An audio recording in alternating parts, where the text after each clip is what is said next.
Salut à tous, c'est Julien Pense et bienvenue pour un nouveau tuto. On va faire ensemble une nouvelle série, donc je sais pas si vous regardez les vidéos dans l'ordre sur YouTube ou sur tuto.com, j'imagine que non. Mais pour ceux qui découvrent cette vidéo dans l'ordre chronologique, c'est-à-dire à l'été 2018, je vais donc démarrer une nouvelle série, où le but ça va pas être de faire vraiment un pas à pas, un tuto en vous montrant une méthode pour apprendre quelque chose, comme je le fais depuis quasiment 10 ans. On va faire quelque chose que vous aimez bien, je me suis rendu compte que c'est quelque chose qui plaisait pas mal, c'était de raconter un petit peu l'histoire autour d'une photo et de voir comment le résultat avait été obtenu ensuite à la retouche, mais pas en pas à pas, juste en prenant les calques, en regardant ce que j'ai fait, et en vous faisant un commentaire, une sorte de commentaire réalisateur, comme quand vous regardez des films et qu'il y a le making of, et qu'il y a aussi une version du film avec le commentaire du réalisateur. Je sais pas si vous aimez ça, moi j'adore ça, parce qu'on se rend compte de plein de choses, on se rend compte de tout ce qui n'était pas prévu surtout, et j'aime bien un peu démystifier aussi certains shoots, parce que très souvent il y a beaucoup d'imprévus. Je suis quelqu'un qui improvise énormément. Ce tuto là par exemple, là tout de suite maintenant, cette vidéo n'est pas du tout scriptée. J'ai choisi la photo quand même, c'est-à-dire que je connais la photo, je sais ce que j'ai fait dessus, mais j'ai pas écrit exactement ce que je voulais vous dire, donc vous allez vraiment la redécouvrir avec moi, avec toutes les petites anecdotes, et au passage je redonnerai quelques conseils si jamais il y a besoin. Je vais ouvrir un navigateur vite fait, on va aller peut-être voir s'il y a éventuellement un peu de matos à discuter ou ce genre de trucs, des accessoires qui pourraient vous être utiles, bref, tout ce genre de choses. Donc c'est en gros une sorte de backstage commenté, en même temps qu'on va évidemment parler de retouches. Donc là par exemple on est dans Affinity Photo, ça fait partie des photos, des premières photos que j'ai commencé à faire avec Affinity dans le but de les sortir, c'est-à-dire de les publier sur mon portfolio ou de les publier sur Instagram. Je poste pas beaucoup de choses sur Instagram parce que tout le truc autour d'Instagram me gonfle un petit peu, parce que bon voilà, il faut un peu passer en force, dans le sens il faut poster tous les jours, etc. Donc c'est pas quelque chose où je sens que j'ai beaucoup de choses à dire. Mais néanmoins c'est une des premières photos que j'ai faites avec Affinity qui avait vraiment le but de sortir, c'était pas juste un test, c'était pas juste pour faire un tuto, j'avais envie de la publier. Alors elle est pas parfaite, il y a des défauts, et elle a un making of, c'est à dire que c'est une photo qui a été prise en intérieur, comme vous le voyez ça a été pris à la fenêtre, et avec une lumière sur le côté ici qui vient déboucher, et qui est une lumière toute bête, c'est du Ikea, ces espèces de lampes Ikea. Je sais pas, tant qu'on est d'ailleurs sur le navigateur, on va juste faire un petit tour, mais c'est ces lampes, vous savez, il y a le machin qui se compresse, on le déplie, c'est un best-seller, tout le monde les a ces lampes, et elles sont vraiment pas très chères, et c'est l'air de rien, le genre de truc qui vous permet de faire des images avec pas grand chose, quoi. Donc je sais pas si c'est exactement celle-là, mais c'est cette famille-là. Alors les noms sont imprononçables parce que c'est du Ikea. Mais voilà, c'est ce genre de lampe, vous les avez déjà vues forcément. Ça coûte 25€, donc évidemment c'est pas grand chose. Ça fait une lumière évidemment plutôt jaune en fonction des ampoules que vous mettez dedans, mais je crois que l'ampoule par défaut qui est vendue avec, elle est un petit peu jaune. Donc on va regarder l'image telle qu'elle est de base. Donc on voit ici l'éclairage, donc la fenêtre, et on voit ici ce qu'on appelle la fill light qui vient déboucher l'autre côté de la joue. Donc la photo brute est assez propre en fait. Le défaut principal, et c'est quelque chose que normalement on ne devrait pas faire, c'est l'œil qui est un peu flou ici. Donc il y a moyen de le corriger en post, notamment en rajoutant un petit peu de noir et en le contrastant un tout petit peu, pour le faire ramener au premier plan en quelque sorte. Donc voilà, déjà ici les conditions d'éclairage, il faut un peu démystifier les choses. Je shoote pas tout le temps en studio, je shoote pas tout le temps avec du matos de dingue, même très fréquemment c'est l'inverse en fait. Je shoot, c'est rare quand je shoot avec du bon matos et du matos vraiment pro, quoi. Le summum que j'ai dû faire, c'est évidemment les studios Artefix qui sont, c'est du caviar puisqu'il y a tout sur place. Et aussi quand j'avais fait mon trailer pour Ampara avec l'équipe d'Ampara qui a le studio, ils ont le studio à la Victorine, où il y a vraiment un lieu qui est super beau, où on peut faire plein de mises en scène, où il y a des rails où on peut faire un éclairage au plafond, ils ont du matos photo, enfin bref, c'était vraiment là aussi des bonnes conditions. Mais sauf quand c'est en studio comme ça, chez quelqu'un d'autre, quand c'est chez moi, c'est toujours des trucs faits un peu en mode guérilla, voilà, une lampe Ikea, une fenêtre, et vous pouvez faire déjà des belles lumières, il faut pas non plus vouloir y mettre des 100 et des 1000. Alors ici, en termes de retouches, il n'y a pas énormément de trucs, hein, vous pouvez le voir. J'ai pas une palette de calques où il y a 400 000 calques. Il y a juste une toute petite passe pour enlever les petites imperfections de la peau. Vous le voyez de base, une très jolie peau, sachant que c'est du quasi no make-up. On voit qu'il y a un petit peu d'eyeliner et encore. Je crois que les lèvres étaient même pas les lèvres sont nature, donc il n'y a même pas de fond de teint. Enfin, c'est un no make-up. Hein, c'était vraiment en nature. Donc, il n'y a pas grand chose à enlever puisqu'elle a une très jolie peau de base, donc évidemment ça aide. Ici dans Affinity, j'ai pas utilisé une technique de fou, il n'y a pas de séparation de fréquence, c'est vraiment encore une fois très nature. C'est juste des petits coups de correcteur pour, voilà, si on zoome, venir enlever les toutes petites taches, les petites imperfections, les petites rougeurs quand vous faites poser votre modèle aussi accessoirement proche d'une source de chaleur. Ce qui est le cas ici, puisque la lampe était très proche. Et on avait fait un shoot, alors vous le savez pas, mais la chronologie est assez importante aussi. Juste avant cette photo-là, on était proche de la fenêtre avec le soleil. Et donc vous allez, voilà, que ce soit une source de chaleur ou une source de lumière assez forte, vous risquez de faire rougir votre modèle si elle est un petit peu chaud ou ce genre de choses, quoi. Donc il faut faire attention. Pas hésiter à faire des pauses, notamment s'il y a un petit coup de chaud. C'est surtout valable aussi en extérieur avec une source de lumière directe. Vous pouvez faire rougir la peau de votre modèle. Donc là, c'est le genre de petites taches que j'ai enlevées. Sur le front et sur le bout du nez en général, quand on prend la lumière, c'est là. Ça dépend des gens, il y a des gens qui rougissent différemment, mais là c'était très léger. Donc j'ai enlevé cette petite tache ici, mais bon, c'était vraiment pas grand chose. Et ensuite, il y a un truc assez important, je sais pas si je l'ai déjà dit dans un tuto, mais voilà, vous voyez les yeux, cet œil est derrière le focus. J'essaye de me souvenir avec quel objectif j'ai pris la photo, mais même si c'est, d'ailleurs ça doit être écrit normalement, là j'ai plus le fichier brut là. C'était, il me semble, je vais pas dire de bêtises, mais je crois que c'était le 24-105. Donc même à f4, en fait, vous avez déjà un œil qui part dans le flou, puisque une ouverture à f4, vous n'êtes pas net sur tout le visage. Donc du coup ici on a l'impression que, enfin non pas l'impression, il est dans le flou. Et en fait regardez, avec juste un calque en gris moyen que l'on met en mode lumière crue, on peut venir lui donner un petit peu plus de contraste, resserrer les cils, mettre un point noir dans les yeux. Si vous regardez juste ce calque, ce qu'il a sur lui, voilà, j'ai refait en fait le trait et l'intérieur de l'œil et l'éclairage autour pour en fait venir centrer l'attention, et ça le rend pas complètement net, mais ça évite qu'il soit complètement flou. Voilà, c'est histoire de trouver un compromis, quoi. Et on pourrait faire un petit sharpen dessus pour si vraiment on voulait le rendre au niveau de l'autre. Mais à l'échelle de la publication de la photo, elle va être publiée sur le net, allez, peut-être dans cette taille-là, et sur Instagram elle va être en plus petit, ça passe, quoi. Si c'était un tirage, si je la sortais vraiment en grand, peut-être que je viendrais faire un petit coup de netteté là-dessus. Ce serait pas très difficile à faire. Vous avez dans filtre ici, et ensuite netteté, la clarté ou le passe haut qui fonctionne très bien, et j'en ai déjà parlé dans mes tutos et surtout dans ma formation, dans ma masterclass sur le portrait sur Affinity, qui est publiée sur tuto.com d'ailleurs. Donc ensuite, ce que j'aime bien faire, c'est télécharger des textures sur le net, et ça donne en fait, ça donne quoi? Ça donne ce genre de choses. Donc là elle est à 25%, donc juste pour les besoins là de ce petit making of, je vous mets la texture à 100%. Voilà ce que ça donne en fait, c'est un calque qui est en noir avec de la texture pour simuler un peu le grain de l'analogique. Ça donne un peu de matière aux images comme ça, surtout quand elles sont un petit peu oniriques, quoi, que c'est un peu perché, que c'est un peu ça baigne dans la lumière, voilà, ça fait un peu dreamy comme on dit en anglais, j'aime pas trop ce terme là, mais bon, c'est un peu ça. Donc le fait de rajouter un peu de texture, ça évite que ce soit complètement vaporeux quand même. Et alors quand vous avez une texture en noir comme ça, où le grain est blanc, il faut le mettre en superposition. Alors du coup, si vous mettez ça en superposition telle quelle, voilà, vous voyez que ça fait une texture qui est quand même très très forte. Donc moi j'avais mis 25%, alors superposition, hop, voilà, superposition, opacité j'avais mis 25%, et vous pouvez doser du coup.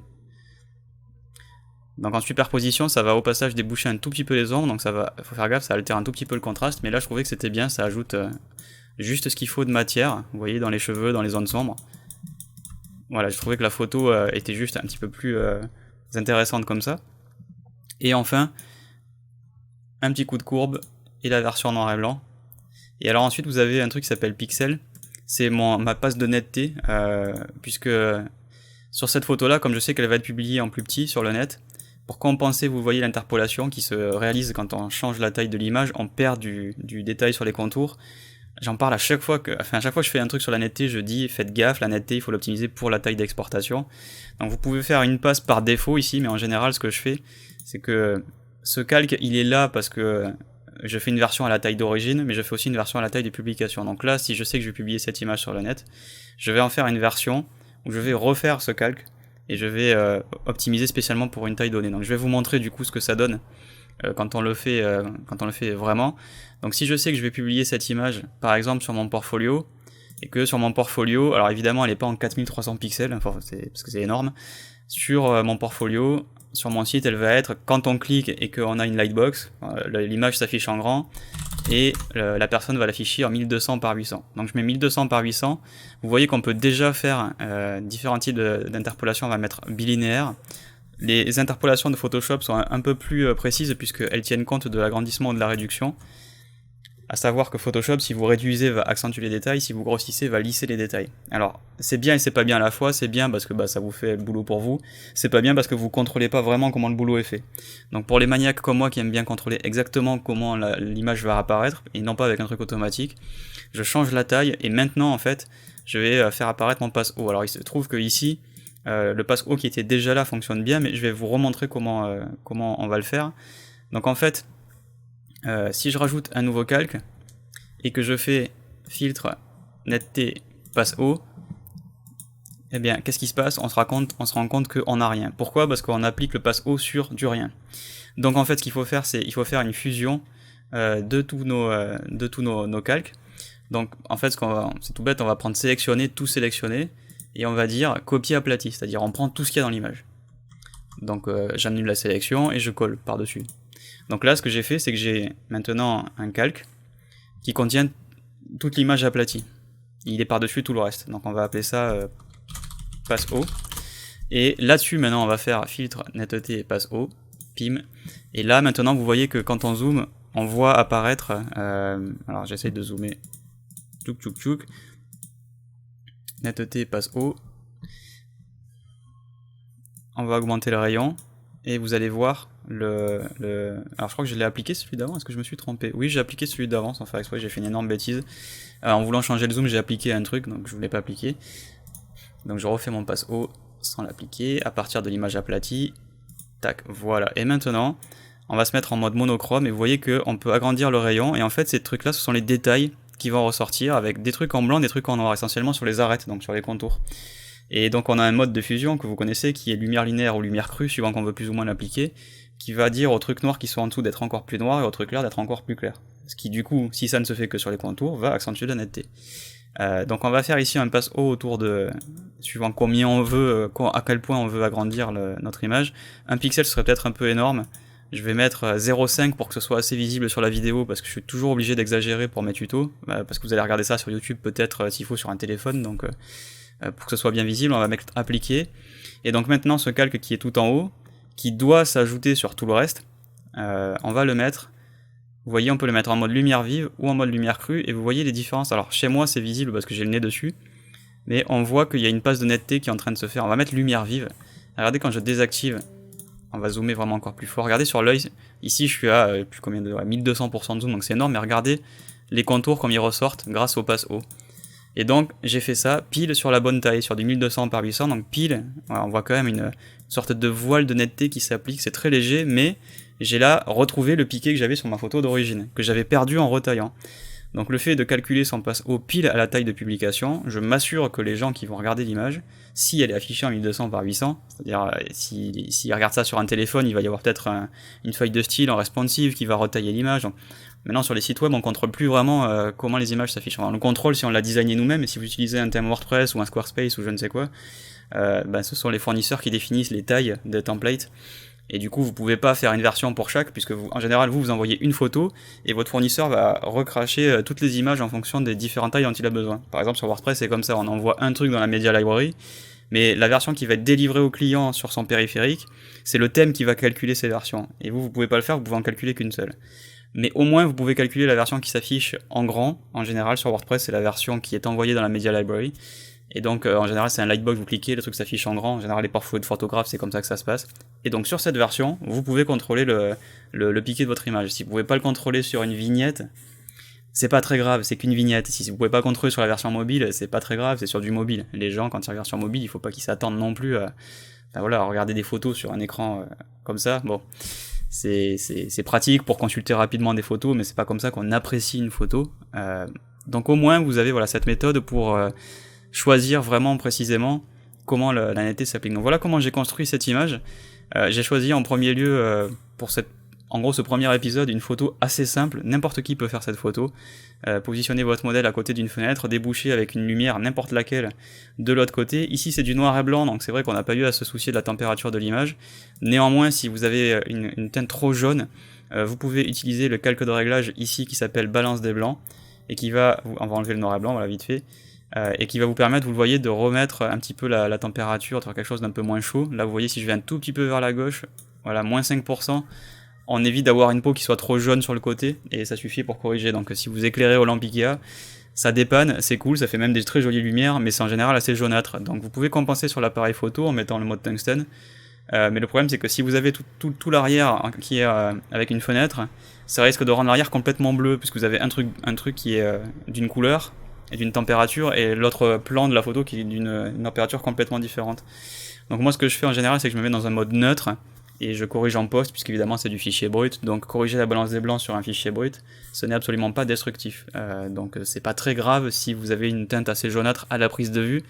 Le seul truc qui est gênant, c'est si vous voulez, si vous avez besoin de montrer les images, si vous travaillez avec un client par exemple, pour une marque de fringues, ou si vous faites le portfolio d'une modèle, quand vous allez lui montrer la photo sur le dos du boîtier, c'est clair qu'elle va être jaune, et ça peut ne pas être très vendeur, mais il faut aussi savoir se projeter dans la retouche et se dire, bon, je capture une matière, c'est pas grave, sachant que derrière, à corriger la balance des blancs, vous n'êtes pas un mauvais photographe parce que votre balance des blancs, elle est pas parfaite à la prise de vue. Il y a des situations où vous pouvez faire le choix volontaire d'avoir un truc neutre, quitte à avoir la fill light qui est un peu jaune et la corriger ensuite. Donc voilà, c'est pas mortel, faut pas vous prendre la tête avec ça. Donc cette photo elle est très simple, vous voyez que niveau coiffure c'est tout en vrac, il y a des cheveux qui passent un peu devant, donc on n'est pas dans les canons de la mode et du magazine, hein, clairement. Il aurait fallu enlever les petits cheveux qui passent dedans, mais c'était vraiment un shoot assez simple à la maison, assez naturel, pas de make-up, les cheveux en vrac à côté d'une fenêtre, juste pour faire une image un peu enlevée et assez facile à obtenir. Donc clairement, dans les épisodes suivants, j'essaierai peut-être d'amener des images un peu plus complexes, réalisées avec du make-up, réalisées avec du studio, ou même de l'extérieur, ce qui est vraiment pas évident non plus, de contrôler par exemple le soleil. Donc on voyagera dans différents styles, hein. Il y aura pas que du portrait et de la mode, hein. Il y aura aussi du paysage. J'ai des images de paysages d'Écosse à vous making-offer, je sais pas si on peut dire ça, mais on verra vraiment toutes sortes d'images, et évidemment pas que Affinity, donc on passera dans n'importe quel logiciel, pourvu que c'est le logiciel qui a servi à faire l'image en fait. Donc c'est le principe du making-of, c'est pas une série spécifique à Affinity, ce sera une série voilà, je vous commente des images, que ce soit de la prise de vue à la retouche, avec des petites anecdotes, avec éventuellement des points matos. On parlera, j'imagine, par exemple, quand on fera des trucs sur le paysage, on parlera des optiques, on parlera peut-être aussi de conseils par rapport à la lumière, aux trucs du jour. Il peut y avoir des trucs, vraiment des conseils très bêtes, qui en fait rendent vos photos meilleures pour ceux qui débutent notamment. Je m'adresse pas toujours forcément aux experts, c'est le principe du tuto quand même, c'est faire le plus gros du chemin pour ceux qui débutent en photo, mais ceux qui ont déjà une pratique plus avancée peuvent aussi venir picorer quelques astuces. Je prétends pas non plus à former des photographes de 20 ans d'expérience quand même. Donc n'hésitez pas à partager ces vidéos à vos amis qui feront de la photo. N'hésitez pas surtout à me faire un retour, c'est vraiment le premier épisode, donc clairement c'est peut-être pas représentatif du reste parce que il y aura d'autres sujets et d'autres logiciels, mais est-ce que déjà est-ce que le ton vous intéresse, est-ce que le principe vous intéresse, ou est-ce que vous voulez peut-être passer plus de temps sur le making of de la photo elle-même, donc la mise en place des lumières, tout le côté backstage, ou est-ce que plutôt vous préférez le logiciel, ou est-ce que les deux comme ça, c'est-à-dire à moitié expliquer comment c'est fait backstage et moitié expliquer comment c'est fait à logiciel, ça vous intéresse? Dites-moi un peu vers quel angle je devrais aller, ou juste garder la chose comme ça. Dites-moi le format, je sais pas combien on va regarder là vite fait l'enregistrement. On est voilà à une vingtaine de minutes, ouais c'est ça, une vingtaine de minutes, je pense qu'il faut pas faire plus, donc j'avais visé un quart d'heure, 20 minutes grand max. Voilà, on y est. Dites-moi si ce format vous intéresse, ou si vous êtes prêt éventuellement à aller sur des formats plus extrêmes, du style une retouche en 5 minutes, bam, voilà, hyper court, rapide, ou au contraire un épisode plus podcast, une émission par exemple, où on pourrait vraiment faire le récit d'une photo, d'une série de photos, en allant dans le détail, en expliquant vraiment ce qui s'est passé, comment j'ai pu gérer par exemple l'approche avec le modèle, comment j'ai pu organiser mon voyage, ce genre de choses. Donc est-ce que vraiment on part sur du plus court, est-ce qu'on part sur du plus long? Voilà, à vous de me dire ce que vous en pensez. En tout cas, j'espère que ça vous a plu. C'est un truc nouveau. Vous avez remarqué que j'ai repris l'enregistrement en montant ma 30 000. Ça permettra aussi de faire un clin d'œil et de montrer que j'ai les cheveux plus courts, donc je ne ressemble plus normalement à Luka Modric de l'équipe de Croatie, parce que j'ai reçu je sais pas combien de messages j'ai reçus. Donc oui, apparemment je lui ressemble, mais c'était quand j'avais les cheveux longs. Donc comme je crois que ça fait longtemps que vous m'avez pas vu à l'image, vous avez peut-être pas vu que j'avais les cheveux plus courts. Donc voilà, je ne suis pas le frère caché de Luka Modric. En l'occurrence, il est plus jeune que moi, donc ce serait lui. Il n'est pas mon petit frère, mais en tout cas, c'est vrai qu'il a bien joué à la Coupe du Monde. Bref, voilà, j'espère que ça vous a plu. Je vous retrouve très bientôt pour le deuxième épisode de cette série, dont je n'ai même pas encore trouvé le nom au moment où j'enregistre cette vidéo, mais je vous promets que je vais trouver un nom super cool. Voilà, merci, à bientôt, ciao ciao.